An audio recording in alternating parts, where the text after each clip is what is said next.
జ్యోతి updates చూద్దాం. కాకినాడ జిల్లా పిఠాపురం మున్సిపాలిటీలో అవినీతికి పాల్పడ్డ 5 ఉద్యోగులపై వేటు పడింది. వైసీపీ హయాంలో 7 కోట్ల రూపాయల పనుల్లో అవకతవకలు జరిగినట్లు విజిలెన్స్ అధికారులు నిర్ధారించారు. విజిలెన్స్ నివేదిక ఆధారంగా 2 డిప్యూటీ ఇంజనీర్లు, 3 అసిస్టెంట్ ఇంజనీర్లపై ప్రభుత్వం చర్యలకు దిగింది. ప్రస్తుతం వేర్వేరు ప్రాంతాల్లో పనిచేస్తున్న డీఈలు భవానీ శంకర్, ఎంటీ హుస్సేన్, ఏఈలు నరసింహారావు, వంశీ, అభిషేక్, రత్నవల్లిపై పనులు చేయకుండానే బిల్లులు మంజూరు చేసినట్లు నిర్ధారణ అయింది. విజిలెన్స్ నివేదిక ఆధారంగా 5 అధికారులపై చర్యలు తీసుకోవాలని జీవో నెంబర్ 1339ను రాష్ట్ర ప్రభుత్వం విడుదల చేసింది.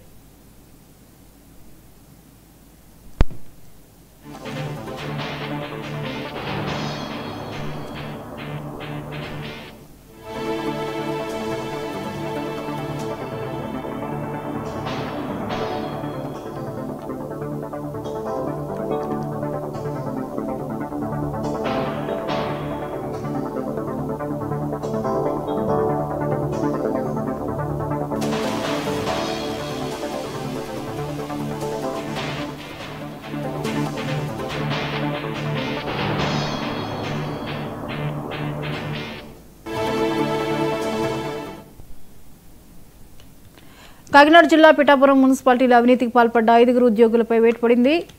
వైసీపీ హయాంలో 7 కోట్ల రూపాయల పనుల్లో అవకతవకలు జరిగినట్లుగా విజిలెన్స్ అధికారులు నిర్ధారించారు. ఈ అంశంపై మరిన్ని అప్డేట్స్ ని వర్మ అందిస్తారు. వర్మ చెప్పండి, ఇప్పుడు రీజనల్ కోఆర్డినేటర్ వర్మ అందిస్తారు. వర్మ, పిఠాపురం మున్సిపాలిటీలో అవినీతికి పాల్పడ్డ ఉద్యోగులపై వేటు పడినట్లుగా తెలుస్తోంది, వివరాలేంటి?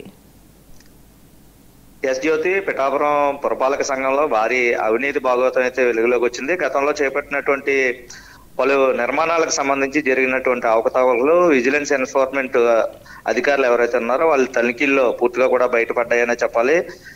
ఏదైతే అప్పట్లో ₹1 మేర నిధులు స్వాహా చేసిన ఘటనలో ప్రస్తుతం 5 అధికారులకు క్రమశిక్షణ చర్యలకైతే ప్రభుత్వం ఆదేశించింది.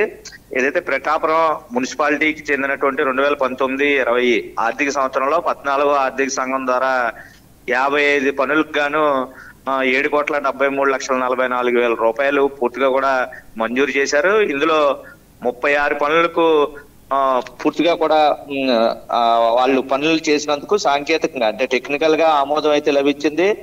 30 పనులకు వర్క్ అగ్రిమెంట్లు కూడా జరిగిపోయిన పరిస్థితులు అయితే ఉన్నాయి. అయితే ఇందులో ₹3,10,00,000 సంబంధించి 28 పనులు ప్రారంభించి పూర్తి చేశారు.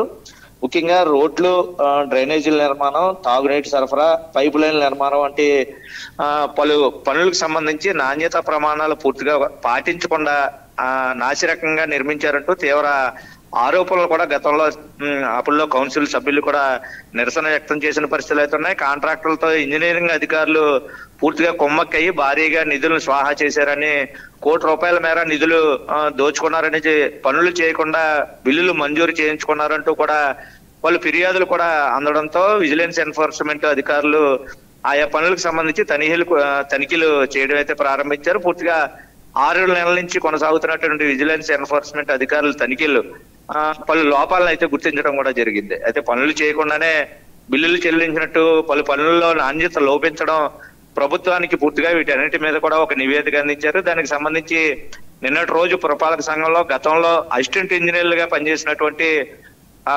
వంశీ, అభిషేక్, అలాగే రత్నవల్లి వీళ్ళిద్దరూ ఇంజనీరింగ్ అసిస్టెంట్లుగా పనిచేశారు. అలాగే డిప్యూటీ ఇంజనీర్లుగా భవానీ శంకర్, హుస్సేన్, అలాగే పబ్లిక్ హెల్త్ ఎగ్జిక్యూటివ్ ఇంజనీర్ గా పనిచేసిన నరసింహారావు వీళ్ళపై క్రమశిక్షణ చర్యలు తీసుకోవాలంటూ కూడా ఆదేశిస్తూ ఏపీ రాష్ట్ర ప్రభుత్వం నిన్న రాత్రి జీవో నెంబర్ కూడా 1339 పేరిట జారీ చేసింది. ఈ నివేదిక ఆధారంగా తదుపరి చర్యలు అయితే తీసుకోవాలని చెప్పి కూడా మున్సిపల్ అడ్మినిస్ట్రేషన్ ముఖ్య కార్యదర్శి సురేష్ కుమార్ ను కూడా ఆదేశించడం అయితే జరిగింది. అయితే ఉప ముఖ్యమంత్రి పవన్ కళ్యాణ్ ప్రాతినిధ్యం వహిస్తున్న పిఠాపురం నియోజకవర్గంలో ఇటువంటి అవకతవకలు పూర్తిగా కూడా అధికారులు అప్రమత్తమయ్యి గతంలో చేసినటువంటి నాసిరకం పనులకు సంబంధించి అధికారులు సమగ్రంగా పనిచేయడం వల్ల ఈ లోపాలు అయితే గుర్తించగలిగారని, ఇటువంటి అవినీతి అక్రమాలు గతంలో కూడా చాలా చోటు చేసుకున్నాయి. అప్పట్లో జరిగినటువంటి అవినీతి అక్రమాలను కూడా బయటికి తీయాలంటూ కూడా ఇప్పుడు నియోజకవర్గ ప్రజలు కూడా కోరుతున్నారు.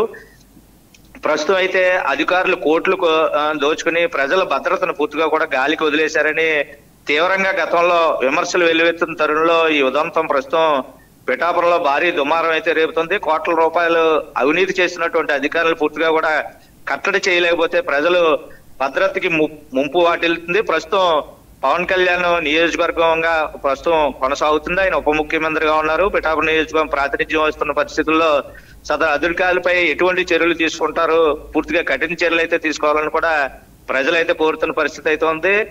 జరగరానిది ఏదైనా జరిగితే మాత్రం ప్రజల ప్రాణాలు కోల్పోతే అధికారులు బాధ్యత వహిస్తారా? ఇటువంటి అధికారులు రాష్ట్ర వ్యాప్తంగా ఎక్కడా కూడా ఉండకుండా చర్యలు చేపట్టాలని చెప్పి పిఠాపురం వాసులు అయితే కోరుతూ ఉన్నారు. ఏదేమైనా ప్రజలకి నాణ్యతా ప్రమాణాలతో మెరుగైన సౌకర్యాలు, మౌలిక వసతులు కల్పించే అధికారులు పూర్తిగా కూడా అవినీతికి తెరలేపారు. భారీ స్థాయిలో పిఠాపురం నియోజకవర్గంలో ఇంత మేర అవినీతి జరిగితే ఇప్పటి వరకు అధికారులు ఎందుకు స్పందించలేదు? పూర్తి స్థాయిలో ఒక విజిలెన్స్ ఎన్ఫోర్స్మెంట్ తనిఖీల్లోనే ఇవి బయటపడ్డాయి. ఇంకా ఏమైనా అవినీతికి పాల్పడ్డారా మిగతా శాఖల్లో కూడా అంటూ కూడా ప్రస్తుతం మిగతా శాఖల అధికారులు కూడా ఒకంత భయభ్రాంతులు కూడా గురవుతున్న పరిస్థితి ఉంది. ఏదైనా ఈ అధికారులకి పై క్రమశిక్షణ చర్యలకైతే ప్రభుత్వం ఆదేశించింది. మరి పవన్ కళ్యాణ్ దీనిపై ఏ విధంగా స్పందిస్తారు, వీళ్ళకి ఎటువంటి శిక్షలు అమలు చేస్తారన్నది పిఠాపురం ప్రజలు ఒకవైపు కఠిన శిక్షలు అమలు చేయాలంటూ కోరుతూ కూడా ప్రస్తుతం చెప్తూ ఉన్నారు. భారీ అవినీతికి తెరదీసినటువంటి ఏ శాఖనైనా సరే ఉపేక్షించకూడదంటూ కూడా జిల్లా వాసులందరూ కూడా కోరుతున్న పరిస్థితి అయితే ఉంది. అయితే ఈ దుమారం పిఠాపురంలో ప్రస్తుతం హాట్ టాపిక్ గా మారింది. దీనిపై ప్రభుత్వం ఏ విధంగా వ్యవహరిస్తుందో వేచి చూడాలి. Jyothi. Right, thank you Varma.